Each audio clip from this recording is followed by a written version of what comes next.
Good day, everyone. Thanks for joining us here in the charts. Tune into the Market Beast Edition. Fellow Composite is speaking. Today we'll be exploring the Sndl Golden Cross update. As the title suggests, we're going to just take a look at the moving averages just to see what's been going on with the activity and the behavior with the price action, close proximity. So some of you may want to stick around to the end if you're invested in Sndl. Loyal subscribers, welcome back if you're new here. Hopefully this comes as interest to you and you consider joining us. So let's go ahead and pull up the moving average, the exponentials, and see where we are. And let's dive right into the charts here. Shall we? All right, so today is March the 28th, 2021, and the previous close of Sndl is going to be $1.13. It closed negative approximately 7.3% for the day. Okay. All right, hopefully everyone's doing well. Welcome back to another episode, ASMR, Interesting Analysis. Okay, so what we're going to do is pull up the 50 moving average exponential. Okay, that's the 50, and here's a 200. All right, ladies and gentlemen, so we're still on the right track, sort of, for the Golden Cross moving averages. Sndl is perfectly confined in a bull market because a 50 moving average, the green line, has crossed above the red line, the 200 moving average. If you're new here, that's what we look for to be technically considered within a bull market. Also, one other line that we didn't go over, what I'm going to put on the chart right now, is 98 cents right there at that white line.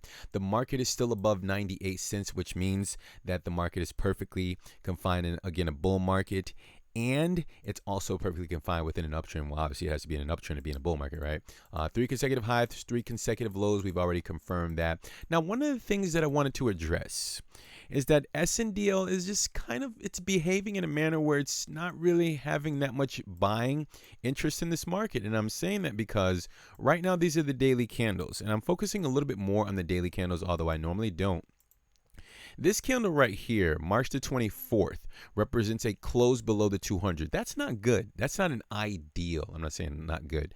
That's not an ideal sign for a bull market. Although we did have a bullish counter move to push back near the or just below the 50 moving average. But notice what happened on the very next day, on March the 26th. It closed above the 50 and then it closed below the 200. The Sndl market is behaving as if, yeah, like the financial strength in this market is not there right now. I'm not sure if the market players are just kind of dragging their feet to just kind of take as long as they possibly can at these lower levels so that they can fill their bags, or there's legitimately not enough financial support in this market to push it higher. Here's the bottom line. Here's what this will be a short video, guys. Remember on the channel what we look for: higher highs, higher lows to verify an uptrend, lower lows, lower highs to verify a downtrend. Right now, technically speaking, okay, remember, we look for the candles bodies. Let's see, rates moving average. Let's keep this simple. Don't overcomplicate this, okay? Let's put a line right there. Now, I put that line on the chart. Let's actually erase this right here. I don't like a million lines, guys. I put that line on the chart because the previous level of support can be identified right here. I can't make that up, okay? That's right there, March the 5th, 2021. It's at about $1.13, okay? Now, notice what happened over here. It made a lower low. Pay attention to the candle's bodies. It opened at about $1.07. That's not an ideal setup. This means that the market, from a daily's perspective, it's trying to make lower lows and lower highs. And I can't make that up. Let me just point out to you what I'm looking at, okay? I'm just pointing. I'm not saying this because it closed a red screen, guys. I'm only looking for lower lows and lower highs. I don't have any patterns right now, but right now I have a high in the price. It's a lower high because, remember, Sndl is in an overall downtrend and still subjected to a technical downtrend if the price gets below and stays below 98 cents. That was kind of awkward, the pausing, but I just want to kind of, explain it very verbatimly, very, technically, to make sure that we're all on the same page. Sndl is still confined in an overall downtrend. Okay, the only line that will protect it from not continuing the overall downtrend is 98 cents. I don't want to beat it, but yeah, hopefully we're on the same page about that. But it's technically in an uptrend. Okay, overall down, technically in the short term here, ever since, let's say, what was it, October? I know you guys remember. I just have to make sure for those of you just stopping in, October the 30th, 2020. Ever since then, the market has been in an uptrend. Okay, assuming 98 cents holds. All right, let's go ahead and carry on here. So the market is it's in a lower high right here. So let's just get back where we were. This is a lower high at about $3, almost $4.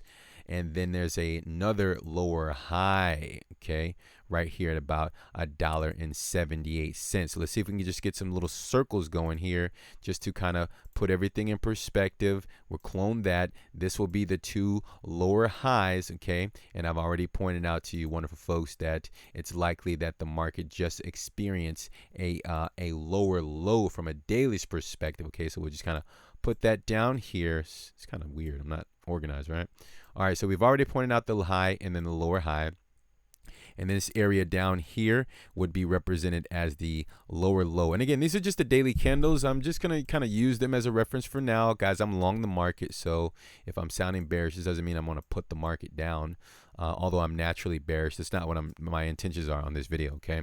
So I just want everyone to have a clear picture and understand that right now SNDL just made 2 consecutive lower lows, and it just made 2 consecutive lower highs. High, lower high, and then lower high, and we've already measured the low and then the lower low. So what needs to take place next? Well, in order for the buyers to show strength, they need to make a higher high. They need to get the price above $1.75. Kind of break above that level, okay, to kind of reverse this little short, not this entanglement. Let's just call it an entanglement, right, within this small area here, okay, to reverse this little small entanglement here, starting all the way back from February the 18th, 2021. The market needs to make a higher high. Really simple, guys. Don't overcomplicate it. $1.75. That's what I'm going to leave you wonderful folks out with. And as far as the time frame, let's give the market up to 3 weeks to make a higher high. If it starts having like a little bit of trouble, let's just say it goes all the way up to like $1.50 and it's kind of having a little bit of trouble and it just cannot get any higher than $1.50. Ooh, that's not a good sign, guys. But the first and foremost thing, like, I really think that the market needs to not kind of play around these this exponential moving averages on the daily's perspective. Yeah, I don't like how close it's just hanging around. This is not an ideal setup for me, guys. I don't like it. No, I don't like that. So that's pretty much all I have. You guys have the time frame. It's a week. The previous low, I don't think I pointed that. I did point it out, but just to kind of let everyone know, it's $1.07. That is the most recent low. As long as it's above that, that means the buyers are going to kind of chuck along and try to make its way all the way up to $1.70. Give the markets 3 weeks, guys. Okay. Closing out here, that's pretty much it. So if you just stopped in for the technicals or the interesting analysis, rather, that's pretty much it. I'm going to answer 2 questions that we have from two of our loyal subscribers. One has actually asked a question. I think it's a pretty important question. If you guys want to kind of stick around as we answer the question here, you can feel free to do that. So Karth Laylo, thanks for the question. He says, how did you know it would close above that level and decide to buy on that wick? So on this video, we were just basically explaining about how we entered the market or pushed the markets up, attempt to push the markets up, support the price. I think he was referring to this candle right here on March the 5th, 2021. So the reason that I decided to buy this candle is because I think when the price was like $2 or something, there was only one level for us. We said it was 98 cents. So since the market is technically in a bull market, when we verified the cross right here near like March the 1st and the 50 crossed above the 200. So technically speaking, it's in a bull market. And technically speaking, the previous level of resistance was 98 cents. Okay. Actually, we had to pull that down. Okay. So since I combined the two, that the market is technically in a bull market and technically speaking, the previous level of resistance, which typically acts as support when it's compromised, when the market gets above a resistance level, it tends to act as support if it's revisited, right? So on this day, I noticed that it went down to like 93 cents and it was kind of hovering just below the 50 moving average. So I was like, okay, yeah, I'll support the market and buy into this wick because it already tested the previous level of resistance. And in a bull market, the daily candles typically close above the 50 moving average. So that's why I made the decision to buy that candle on that day, on that wick. Hopefully that answered your question and that made sense to you there. Okay, and we also have another question that came in from one of our commenters, one of my loyal subscribers. Well, actually, he asked the question. His name is Hassan Maynard. Oh man, I can't read, guys. Sorry, I'm not sure I messed up your last name, but he said, "Hello, Napoleon. I noticed that you focus in on the bodies, open and closes, and not the wicks. Do you have a specific reason for this? Thank you in advance. So yes, I have a specific reason for that because, so let me see if I can just kind of outline an area. I'm actually going to have to pull up the higher time frames to answer that question. So here's one of the reasons why. Let me see if I can outline an area. So something like this right here. This range, this was actually the range that we spoke of on the last video. So something like this. So yes, I do pay attention to both. I pay attention to the wicks and I pay attention to the close of the candle's bodies. Okay, and one of the reasons that I do that is because if you notice here, I think this was definitely the range that we spoke of on the last video. So I just put a circle on this candle.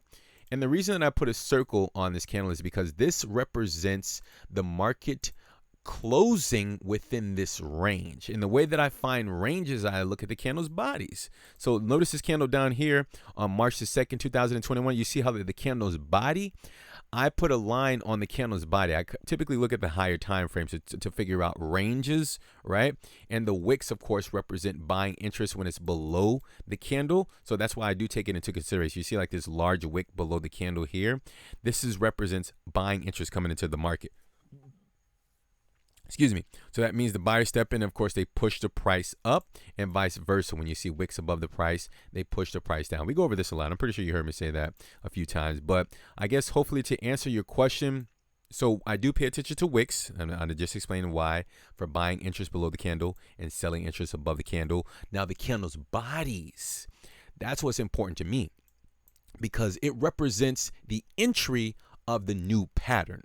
So remember, the patterns can be anything. It could be like sideways consolidations, right? They could be like ascending channels, okay? But I always pay attention to the candle's body where it closed because, again, that's a representation of the entry of the new pattern. In this case, it would be a sideways consolidation. And notice how this candle down here, right? This is actually a developing 3-day candle. There's still a day and 16 hours to close on this candle. So although it didn't even close below, it appears that it wants to close below, but it still has the opportunity to close above this potential support line as I've outlined it with the candle's bodies. And that's at about $1.14, $1.13. So in other words, essentially what I'm saying is the buyers still have an opportunity to step into this market and push this price up since it's a developing candle. So hopefully that, and if let's just say it does not push up and it actually goes all the way down to this green line and it closes within the next less than 48 hours and it closes below this level that I've found with the candle's body, then this would likely be an indication that the market wants to move to the next level, right? Down. So then I would put like a circle at this level, right? Or this area down here. And this would be an indication that the market is leaving out of this sideways consolidation range. Hopefully that makes sense. Let me know down in the comment section. Hopefully that answered your question. So that's the reason why I do pay attention to the wicks on the candles, and I also pay attention to the candles' bodies, and I'm referencing the candles' bodies to determine whether or not it's breaking out of a particular pattern. All right, and that's it, guys. Hopefully that was useful information. So yeah, leave an appropriate thumb just below the video there if you enjoyed the content, and of course leave a comment to support the channel with the YouTube algorithm.